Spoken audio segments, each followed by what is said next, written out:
Because around to the year 2007, we did some baseline survey within the schools where we had been offering counseling services.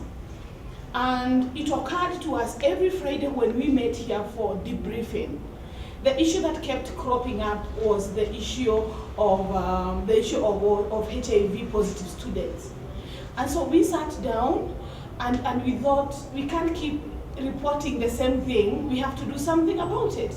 These children who are born and living with HIV, if they are not embraced, one, that is to say, unless the destigmatization is done, and two, if they are not embraced by the society, and three, if they are not trained on sustainable, positive behavior. When we used to go to the schools, we used to concentrate on behavior change programs.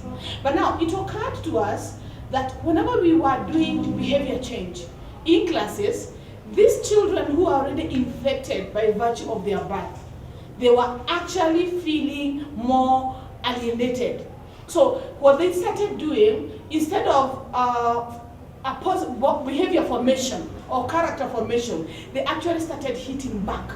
Again, according to our baseline surveys, 45% of children aged 12, over 12, and 15 are sexually active.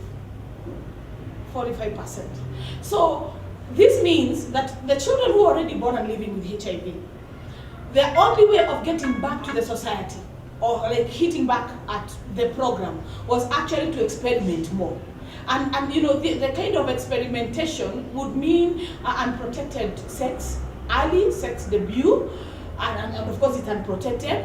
And so we found out the fact that in the latest studies that we had from the government, that's the KAIS, Kenya AIDS Indicator Survey, 2007, it had no data, absolutely no data regarding this age group.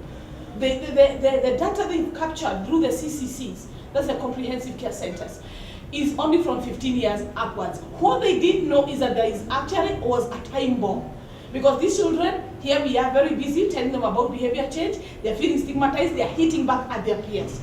We have 2 cases of documented cases, whereby one 12-year-old, she was already an orphan, and she was infected. So she had her teachers kind of discuss her status of a T-break.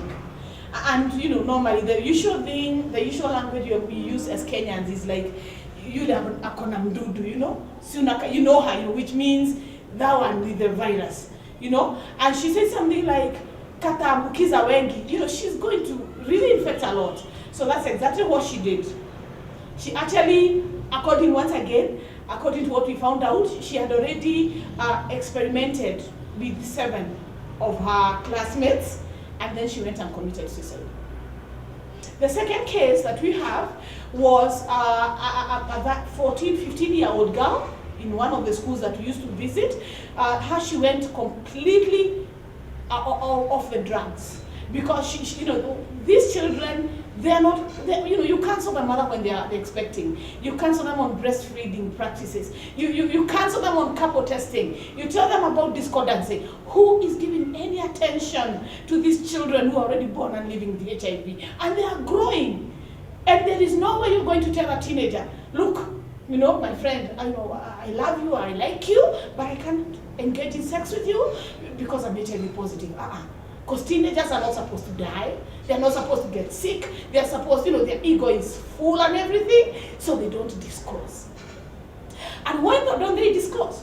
Because even within families, as it is, there is that non-disclosure. You go to a certain family, maybe there are 4 kids, 5 kids, and the mother and the parents know the status of either of them, but they just don't tell the kids, like, why are you on medication? Now, these children go off drugs. Once they go off the drugs, because a kid is 11, 12 years, they're not sick, they're not feeling anything funny. So why should I be on medication? My sister is not taking, my brother is not taking. So we used to get case loads here now, but that time we used to have just a very small room for counseling. Every Saturday we used to have referrals, now from the CCCs. Once again, because nobody knows how to deal with HIV in pediatrics in terms of counseling. That's where the idea of TiPlus was born. Whereby these children, we are able, by the virtue of our training, to be able to get down to their level and use play therapy, for one, to be able to understand or make them understand about their condition with the consent of the guardian. So once the guardian sign them into our program, they have to give a consent that we tell them, okay, it may be gradual. It may take this form of play therapy or this form of education, but by the time we exit them, when they're 18, be sure they will already have known their status. So these children will come like every Saturday, like yesterday they were here, and we group them according to their ages. Some are so small they wouldn't understand a thing, so you have to really start with a play group, and then others are a bit sensitive. Now when you're getting to about the puberty, you know how to deal with them, and then they're the ones who are like in Form 1, Form 2, Form 3, those are around maybe 16 years, those are the ones that do not want to hear anything about HIV, and those are the ones who are now seriously hitting back at society, 1, and 2, at the guardians. We have to acknowledge that these are youth and they are sexually healthy. And as much as we may tell them about sustainable positive behavior, we also have to tell them how to deal with the situation as it is and at least try to move on vis-a-vis what they perceive to be what teenagers do.